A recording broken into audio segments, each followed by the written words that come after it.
Masih soal Ramadan, saat bulan Ramadan tiba, pasar jajanan berbuka jadi salah satu yang diserbu warga. Pasar ini pun ramai, apalagi jelang waktu berbuka puasa. Selamat datang di Pasar Ramadan Mapanyuki. Pasar ini selalu dinanti. Beragam jajanan berbuka yang dijual jadi buruan warga saat momen Ramadan tiba. Menjelang berbuka, pasar Ramadan ini mulai ramai.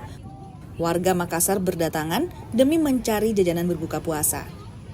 Ragam jenis makanan tersedia, dari kue tradisional khas Sulawesi Selatan hingga makanan berat alias nasi beserta lauk pauk.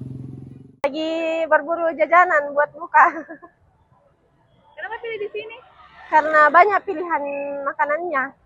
Baik. Gila apa saja di sini yang sudah dilihat?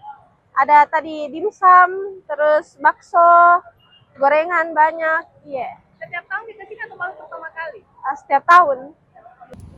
Pasar Ramadan ini mulai dibuka sekitar pukul 1 siang hingga menjelang berbuka puasa. Para pedagang pun raup untung setiap kali momen Ramadan tiba. Mulai jam 1 siang. Nggak kuhitung nih. Mulai 2000 berapa ya? 2010 kayaknya. Iya. Alhamdulillah, kalau tidak ramai nggak sampai sekarang menjual. Pasar Ramadan di Jalan Mapanyuki ini sudah lama dikenal. Mereka umumnya warga sekitar yang menjadi penjual dadakan saat Ramadan tiba.